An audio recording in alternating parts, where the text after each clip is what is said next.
Okay, we have head coach Mark Few here, and we'll start with kind of an opening statement. But coach, just want to talk about, environment, getting to Indianapolis. I'm sure it's really typical, just like every other tournament, right? That would be the understatement of the year. Yeah, it's interesting, but it's all good. It's impressive, all the thought and preparation that's went into this. I mean, it's pretty incredible to have all 68 teams kind of housed right in this controlled environment, and we're able to kind of navigate our ways to practice courts and meeting rooms and all that. And once we got through the 24 hours of straight isolation in our rooms, it's kind of getting into a sense of normalcy now. Awesome. Well, let's start with Brenna Green, Creme 2 Sports.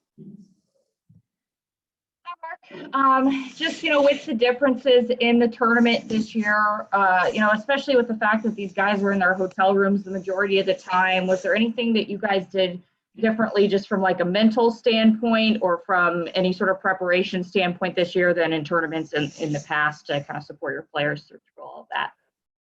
I actually think this whole year has been kind of a great source of preparation for this time. I mean, it's a little bit business as usual, outside of that first isolation period, which kind of, was almost more like what we dealt with when we had COVID issues way back in December. So, we got different activities planned throughout the day and have a lot of things. They got a really busy schedule today, and we're trying to balance preparation and practice, rest, and then kind of team building activities kind of all in one here.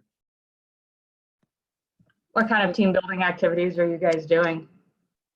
We do a lot of stuff. I mean, Travis Knight's great with all that stuff and a variety of things. And now we have an opportunity to go outside today, which would be good for us. And we'll, see if we can throw the football around and play a little wiffle ball or something just to kind of activate them out.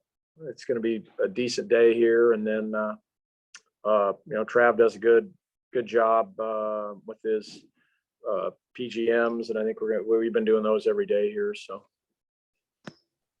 And from here, I'll say first names, but if you guys wouldn't mind introducing yourself and then what outlet you're from, but we'll go to Matthew from TSN. Matthew Shanae from TSN. Coach, just on Andrew Nembhard, I know you said recently that adding him to the program elevated the team from maybe a top 25 team to a top 5 team. Yep. How have you seen him grow and in his role? Because I know earlier in the season, you kind of, when someone said, how with the luxury of having him come off the bench, you're like, no, we don't see him like that. We see him as more than that. How have you seen him grow in his own skin in the program over the course of the year?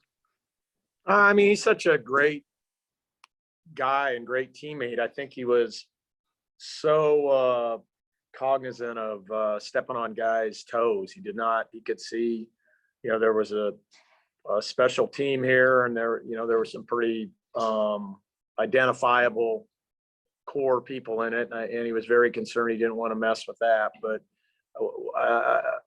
now that he's been around them enough and kind of enjoyed his own success and understands what we need him to do, I think he's became more offensively aggressive and even defensively. He's kind of got a little bit more understanding of what we're asking for him of the plan there, and it mostly evolves around him being more and more aggressive and more assertive. He's a very, very good player, and so we're always kind of pushing and prodding him to try to do a little bit more.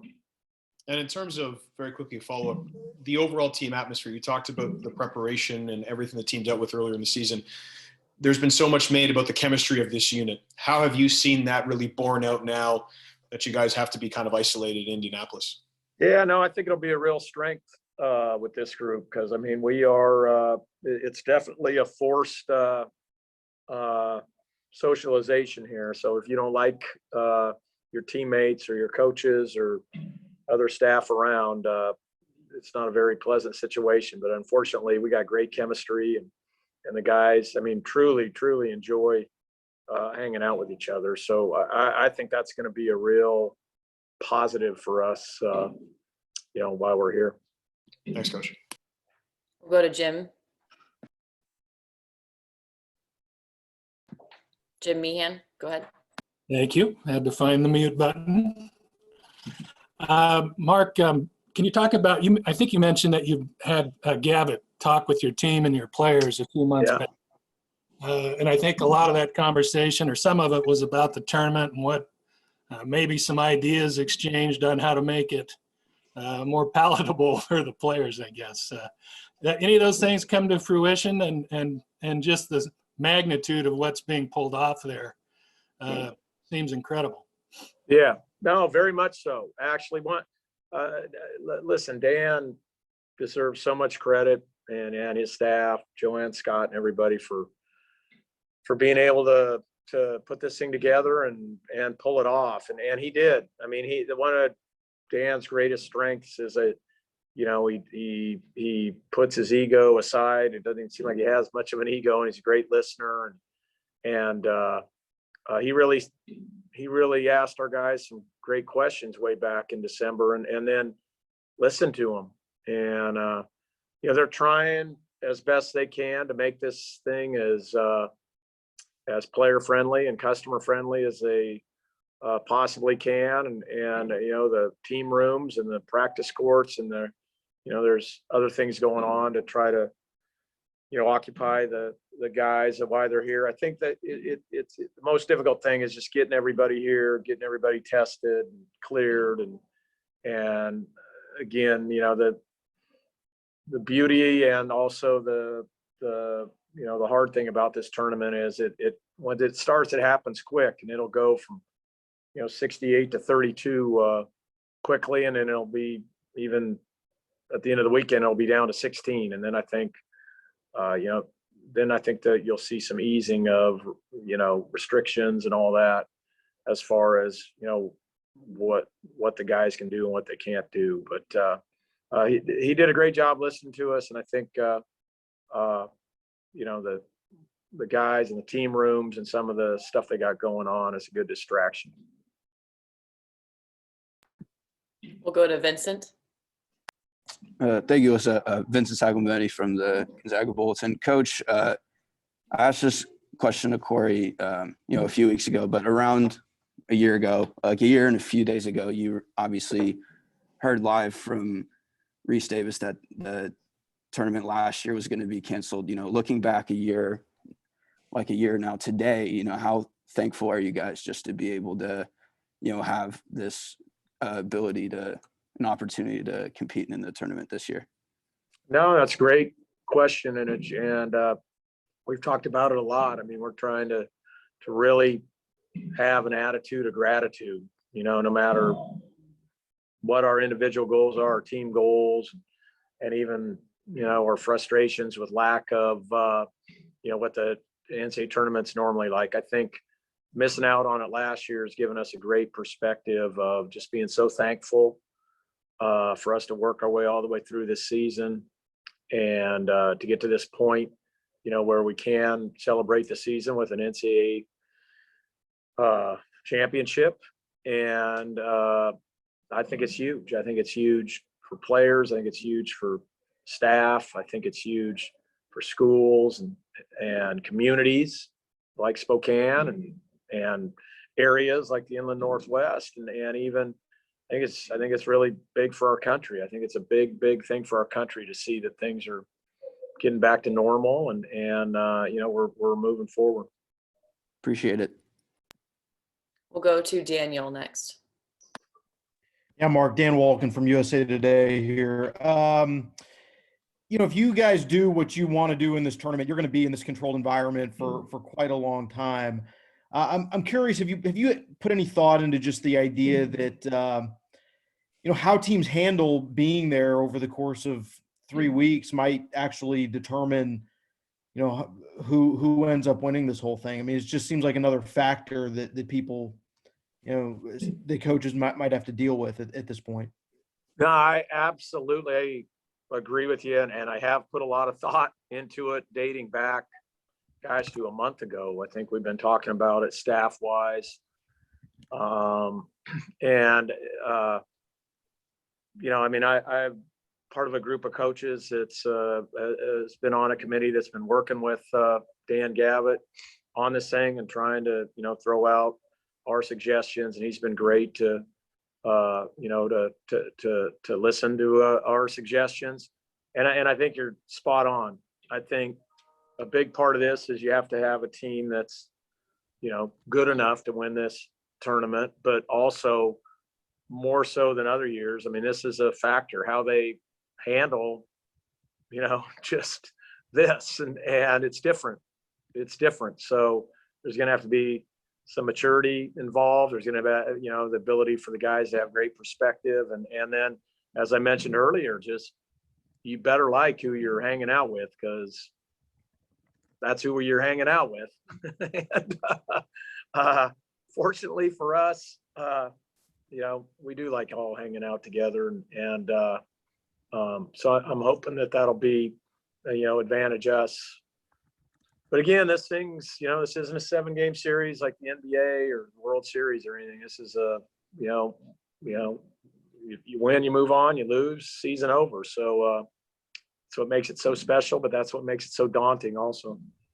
Yeah, thanks. Yep.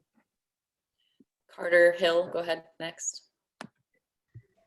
Yeah, Coach, you've obviously been here plenty of times before, but is there any additional pressure being the number 1 overall seed in the tournament? Yeah, absolutely. Absolutely. There is. I mean, you're theoretically thought to win every game and all that. And, you know, I mean, I vividly remember dating back to 13, I think was our first seed, and the entire crowd in Salt Lake City flipped on us, started cheering for Southern. And so, you know, it's a different mindset, or not mindset, but just kind of setting. But then also it's kind of also what our program's been dealing with, you know, for quite some time now. I mean, anytime we march into any gym, I think we expect ourselves to win. And quite frankly, most of the people that follow us do the same. So, you know, this year, just with how different it is and how many things you're managing, I almost feel like there's less pressure, just because it's, I don't know, there's just, from passing COVID tests to not having anybody around and all that, it almost seems like just kind of pure basketball. And we'll go to Lane next, and just a reminder to remind us which outlet you're from before your question. Thanks. Sure. Lane Higgins, the Wall Street Journal. And you mentioned, Coach, that it's going to be important that teams like their teammates and they enjoy spending time with each other, because there is going to be a fair amount more downtime, you know, this postseason than normal. And I'm curious, you know, what sort of things did you and your players bring to keep themselves entertained when you are in these hotel rooms, and just like you were for almost 48 hours without much break? And, you know, what do you have planned to keep the team engaged? Well, you know, we work on kind of team activities and team building things all year. And I've found that was something that we just took for granted. Like when I first started head coaching 23 years ago. And now we make a concerted effort to really work on that side of things, and on the mental side of things. But I mean, just looking around here, I mean, there's a roaring game of Catan going on last night. And who brought the Catan? You know, that's a big, I would say, Kispert, Joel Ayayi kind of game, and gets pretty competitive, even though, just to lend you in on a little secret, they were taken down by our trainer last night, Josh Therian, in a little bit of an upset. So I think Corey was distracted. He had a lot of stuff going on. So that was probably the first shocker of the week. But we'll go outside today and throw the football around a little bit, play some wiffle ball. And then, you know, Travis Knight is the best in the business. He's our strength and conditioning coach, but he's so much more than that. He's been doing our kind of mental growth, mental health, team building exercises for years now, and I don't think there's anybody better in the industry. And so he's always challenging, doing fun, interesting things with these guys. And so I don't know what he's got planned. The cool thing is they do that separate from the staff, and I think that's important too, because I think that, I don't know, just lends itself to a little more letting their hair down and being, they get tired of listening to me all the time. Certainly. And just one quick follow-up on, you guys have been gone from home for a long time as it is, and hope to be gone for even longer. Have you had any players or yourself had to get anything delivered and realized, oh shoot, I forgot this at home, or realized, I'd really love a new book to read or anything like that? Yeah, no, that's a great question. And we do have help outside the bubble. I got coached up on that. I have a great friend, Sean Ford, who runs USA Basketball, and they were just actually here in the bubble a while back in December with one of their teams. And he brought up a great point that you have to have guys outside. So we actually have two of our managers that are outside the bubble that are helping us, kind of grab anything and everything that we might have forgotten. So my family's showing up, I believe, on Friday. So I think they're going to bring some stuff that I neglected to bring. So what are you most looking forward to getting from them? Gosh, I forgot some other Zag shirts that I need to wear for practice and things like that. And I rushed to leave on Selection Sunday. So mostly that. Yeah. Clean clothes. Yeah. The battle. All right, we'll have time for two more questions. So we'll go to Keith from KXLY. Hey, Coach, you guys have been ranked #1 all year, and there are not many teams in the nation that have played in front of less fans than you guys have. Less people have seen you play than almost anybody. It's a chance for some people to actually get in the building this weekend and see you guys play. How excited are you for that, for your guys? I mean, it's been a long year. Yeah, I'm really fired up for that, Keith. It has been a long year, and I think it's going to be great. We didn't get cleared for parents, and family members till pretty much that last weekend of the year. So I'm just happy for that. I know that means the world to the players to just have, all the people that have been with them throughout their lives, helping them on this journey to be there in person. And then look, we got a lot of great fans and supporters that have helped us grow this program, and they haven't been able to watch us at all. And I know they're excited to get to the games here and support us. And I'm kind of happy for them also. So I think it'll be fun. I mean, I think, who knows? I think we're going to be in the state of Indiana, so I don't think anybody's rooting for us here with, everything that was on the line and all that stuff. But that's fine too. Just any emotion is better than no emotion. All right, and last question, we'll go Gary Horcher. Thanks, Coach. Specifically, let's talk about the lack of the power and the energy that the players get from the Kennel Club specifically. This is a team where you have some players that have never heard the full power of Zombie Nation and the thunder that actually comes bouncing off the court there. You guys have had to pretty much provide that energy, that psychological burst on your own. Can you have you talked to them about this, about what they're missing, and how has that made your team just maybe a little bit different mentally? We haven't talked about what so much they're missing. I mean, we've talked at length about how they got to create that.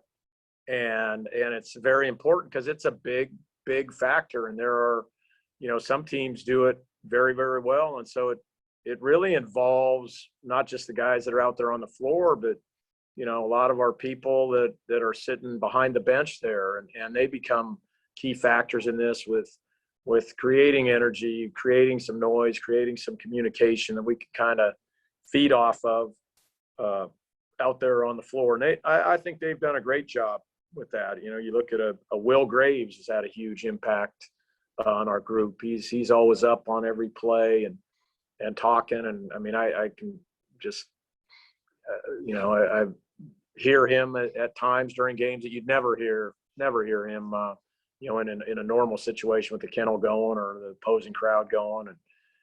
And Matt's been good, and just a lot of our guys have been so beneficial. But that's a big part, and I think it'll still remain a big part here because these are just going to be partially filled arenas. So, you look around, some of these teams, Baylor has great energy off their bench. Illinois has tremendous energy off their bench. And I think there's, obviously it's talented players out there on the floor, but it makes a big difference. All right. Well, that is all we have time for Coach Few. We appreciate the time. All right. Thanks, Alyssa. Thank you. And next up, we will have Corey Kispert. And just a reminder again, as I have the stripes going with the blinds right now, it looks great. If we could limit each person to one question just to start, as we're kind of getting used to this 15-minute limit per person, that would be great.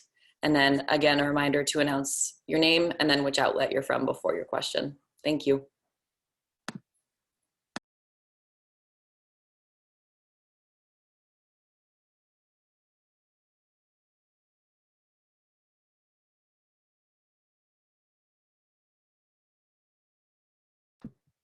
And also a quick reminder, if you asked a question, if you could unraise your hand just so we can kind of refresh if you asked a question for Coach Few. But we will start with Brenna Green. Hi, Corey. Brenna Green from Creme 2. You've obviously been to a few NCAA tournaments. What has it been like adjusting to this experience that is so different? Yeah, I mean, it's completely different than anything we've ever had here, especially at the tournament. But, I also haven't been to one of these in 2 years. So it's been a long time. And it's just kind of par for the course for everything that's been, for all the types of games we've played in this year and the environments we've been in and the things we've had to, go through as far as testing and protocols and stuff like that. So while it's new for the tournament, it's not new for the year itself. Next up, we'll go to Isabel. Hey, Corey. Isabel Gonzalez, Mid-Major Madness. During the season, you guys had a couple games where you had some slow starts. And obviously, this being a single elimination contest, you don't have a lot of room for error. So what's different now, like in practices and just your mentality, and how do you approach everyday practices and games? Yeah, that's a great question. You got to hit the floor ready to go.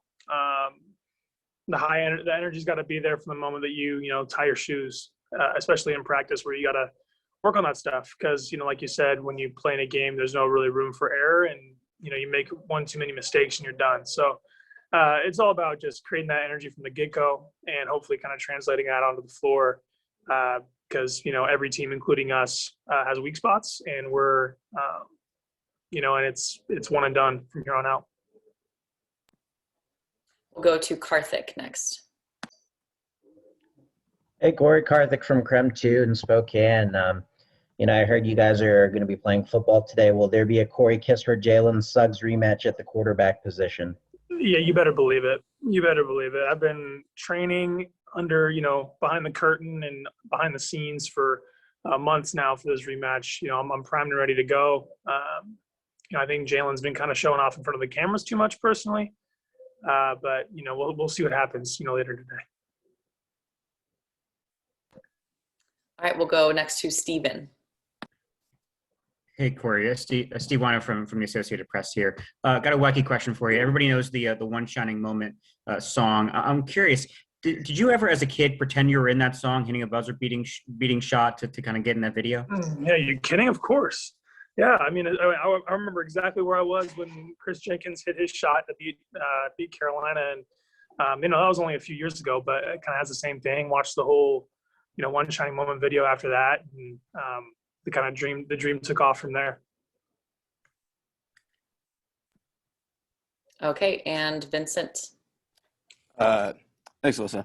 Vincent Sagometti from the Gonzaga Bulletin.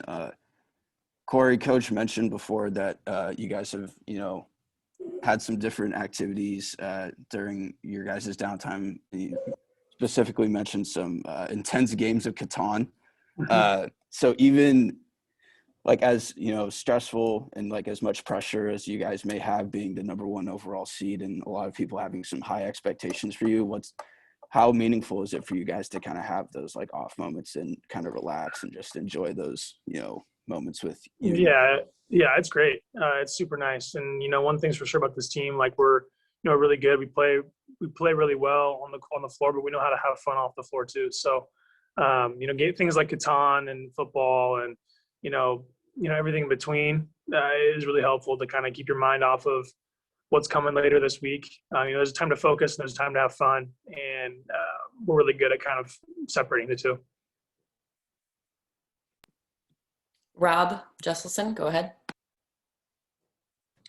Hey, Corey, Rob Jesselson with KHQ and SWX in Spokane. What are some of the advantages or disadvantages of getting ready to play a team that plays on Thursday? Yeah, it's a good question. I mean, you can't really watch much film early this week, just because you don't know. It's fun to kind of split the week up a little bit, have a game to watch on Thursday that you're super interested in, vested in. So it kind of goes both ways. I mean, and also we're a kind of team that has, a big advantage offensively to a lot of teams in the country. So the less time that opponents have to scout us and come up with a really solid plan, works in our favor. We'll go to Will next. Hey, Corey, Will Moppin with the Inlander.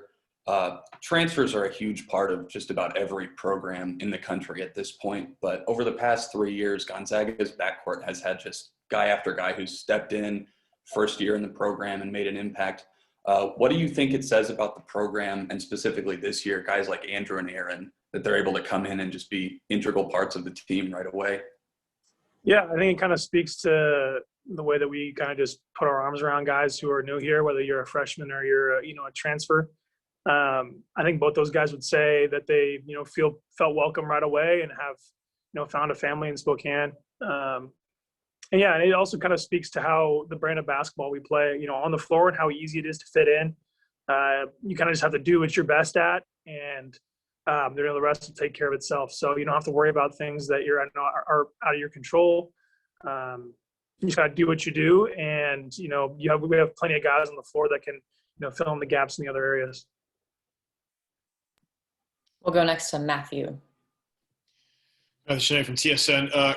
Corey, just a bit on Andrew Nembhard. How did it help the team's chemistry that this is someone who had established himself in the SEC with Florida, comes in, accepts his role, wants to be a part of the team? Coach says, we don't consider him someone coming off the bench. He's just another one of our starters. How did it feel to have someone come in and want to embrace knowing the chemistry that was already there? Right. Yeah. Andrew was super special because, when the time came for his, waiver to be passed, he had a pretty serious conversation with all of us. He didn't want to step on any toes. He didn't want to ruin chemistry coming into play, but he wanted to be a part of it. He wanted to play, and we all wanted him to, have an impact too. We recognized how good he was. There were some times in practice where he would just, kind of take over on the scout team, and we recognized that. So now having him a part of our rotation now has been, a huge key to our success, and it speaks to the kind of guy he is, that he'd be willing to step in here and kind of take a back seat for a while and make sure everyone was good before he took on the role that he did. And it's helped the team, and it's helped him out a ton. I think he's become a way better player because of it, and we're a way better team too. We'll go to Lane next.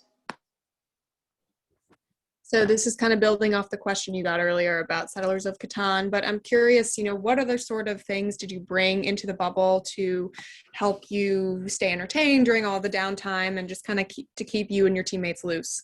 Yeah, well, if you look really closely at one of the photos that our Twitter page posted, you can kind of see my putter, my golf putter kind of tucked by my hip. So I bought a few golf balls, a putter, and I kind of line up a water bottle at the end of the room. And golf's kind of my second sport. That's like my hobby. So I've got to make sure the game's sharp when springtime comes. Nice. We'll go to Myron. Corey, Jalen Suggs, obviously a legendary high school guy, football and basketball. This season, what's the craziest thing that you've seen him do in a game? In a game, well, yeah, you can. There's a video of him out there throwing a full court, like one-handed pass to Dom, kind of from behind, and he has like he puts like a spin on it too, so it like hits the ground and checks up back to Dom. Super tough pass, and I was kind of running the wing when it happened. I didn't realize like all the hands it had to go through in order to make it. But that's definitely some QB1 stuff that you can't really teach. That kind of a pass. Keith Oso. Corey, you're a guy that really embraced the history of Gonzaga basketball from day one on campus. And, you're here with a chance to win its first national title. Just what would that mean for the program and your legacy in particular?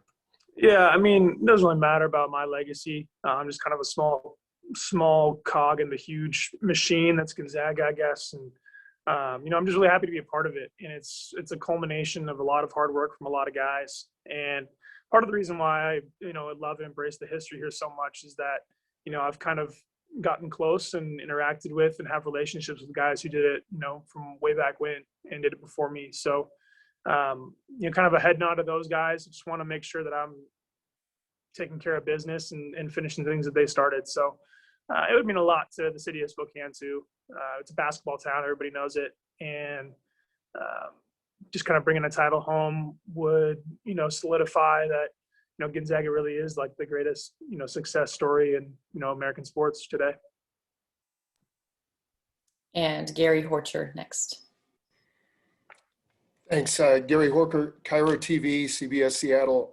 Wanted to ask you, Corey, and I just asked Coach Few this. He was quoted a couple years saying that when the Kennel Club is at full force, their maximum volume magnitude, they're worth about 7 or 8 points a game. And I've been on the road with you where they've actually supplied similar amounts of energy for you. As an upperclassman leader, you have people that have never really experienced that full energy. What do you have to do to bring those players into that mindset that brought you right back to when you were an underclassman and you felt that power? Yeah, I mean, there's nothing you can really do to replace it altogether. You got to find that 7 or 8 points some way else, some other way. And whether that's, kind of being excited for each other, waving towels on the bench, or just the way that you play on the floor, the way you like talk to your teammates, stuff like that, get you those 7 or 8 points back. Like I said, it becomes a lot easier when, the Kennel's at its full force, like Coach said. But there's nothing we can do to bring them back. There's nothing we can do to, replicate that energy in the gym when we play. But it's all about just the little things. And then, hopefully next year when we have them back, that'll all take care of itself with them. And we have time for just one more question. And I want to check with Jim Meehan if that's a new hand or if that's from Coach, just to give you the opportunity. That is a new hand. Thanks, Alyssa. Perfect. Corey, I have that same golf set up in my living room. I just leave it there year round. I'm curious about the 16 versus 1 seed situation. You did it once, I think in 2019, you guys were a 1. That was probably the year you also saw Virginia, or at least knew about what happened to Virginia. How do you guys deal with that? You have a team coming in too that will have played and kind of has their feet on the ground and maybe got some of the nerves out. What is that dynamic like for a player? Yeah, I mean, it's like you said, up until that Virginia game 2 years ago, it was, 1 seed's never lost to a 16 seed. It's never been done. And so, every time you hear that, you got to dial in your focus. Like you said, especially in a place like this where every game's kind of in this city and, in similar arenas, teams don't have to travel across the country to play games anymore. It's advantage Norfolk or App State. That's every time they play and every minute they play on the floor, it's advantage them. So, and then obviously if you lose, you go home. So there's no cupcakes, there's no guarantees, and every time that you step on the floor, it could be your last. So you got to take that seriously, and no matter who's across from you. All right, that's all we have time for Corey. Thanks for the time. Appreciate it.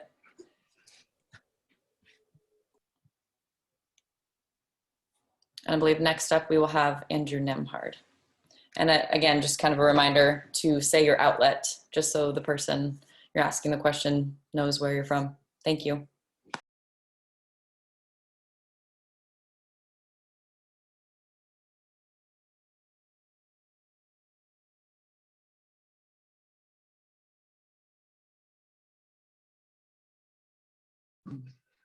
Yeah. Okay, we have Andrew Nembhard here, and we will start with Brenna. Go ahead. Sorry. Hi, Andrew. Brenna Green, Crumb 2 Sports in Spokane. You've obviously had this experience before with the NCAA tournament. How is it different this time around for you, and just how has it been just dealing with the differences of the bubble compared to the normal NCAA tournament?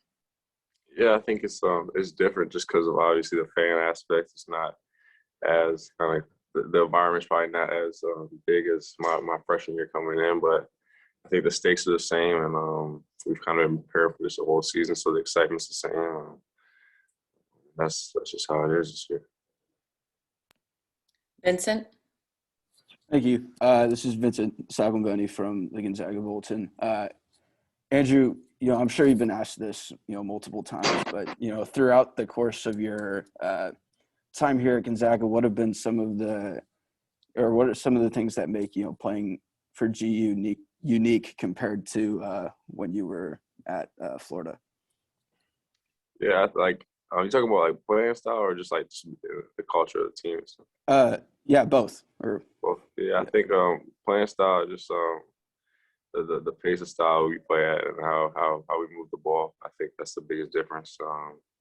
And then I think the family environment is just a huge aspect of Gonzaga. And I think I really realized that right when I stepped on campus, just because how the guys interact with each other and how they kind of brought me in. Matthew, go ahead. Matthew Schneider from TSN. Andrew, Coach Hugh was just saying that at times this season they've asked you to be more aggressive attacking the basket. How are you finding your game developing alongside all this talent, and how do you feel that you can contribute now going into the tournament? Yeah, I think I didn't really want to step on too many toes coming in here at first. I think Coach Hugh has always kind of had a lot of confidence in me and pushed me to kind of be more aggressive in my role. And I think this time of the season I could just step up in that sense and just do what the team needs me to do, whether it's score the ball or make plays for others. I think that's what I'm going to do this tournament for sure. Isabel, go ahead. Andrew, Isabel Gonzalez from Major Madness. Obviously, you guys were the #1 team in the nation the entire season. So right now, everyone's going to bring their A game when they play you. How much pressure does that add, and how much could that pressure help you guys to, play better yourselves? Yeah, honestly, I don't think it puts too much pressure on it. I don't think we look at it in that sense. I think we just have a standard that we hold ourselves to every day, and we always talk about just being us. And I think we're gonna just respect every opponent and just hold ourselves accountable, and we'll be fine. And unless these are new hands raised, I'm not seeing other new hands. We'll go to Karthik. Hey, Andrew. Karthik here from Crumb 2. I hear you guys are going to go outside and get a little active today after kind of being quarantined in. Wiffle ball was brought up. If you had a first-round pick on the team of all the players, who would you pick for your wiffle ball team? First round pick is definitely Corey Kispert. He's good at everything, honestly. So I'm definitely picking him. He'll help you get some wins for sure. Okay, we'll go to Gary. Thanks, Andrew. Gary Horker, Cairo TV, CBS Seattle. Andrew, a quick question. There was a former player, Gonzaga player, who mentioned in a TV broadcast that your stiffest competition this year were your inter-squad 5-on-5 games, and that was the most intense competition you've actually faced all year. What are your thoughts on that? There are a lot of people that look at that WCC as being kind of the division is very different from some of the other divisions, from teams that you're going to be, conferences that you're going to be playing. Is that an intensity that you guys bring in the court? Is that comment have any truth in your mind? Yeah, I think it does have some truth. I think the WCC has been a really good conference this year, honestly, with a lot of competition for us and a lot of challenges that we've kind of had to just overcome. But I think that is true in the sense that we have a really deep roster, and those one-day competition Mondays are just great for us to kind of compete and just go head to head and really just show all of our ability that we can't really do when we're playing all together and have to kind of defer a little bit. We'll go to Vincent. Thank you again. Vincent Sagombeni from the Gonzaga Bulletin. Kind of going off of Karthik's question that he asked earlier. Coach and Corey said that you guys were also playing some football today. And so, my question for you is, who do you think would be the best NFL player on anybody on your team? Yeah, I think it would be Jalen. Honestly, I know he was a football player before. I heard that Corey was too, but I haven't really seen him play yet. So I'll give the nod to Jalen for sure. He's athletic and he looks like he'll play the part.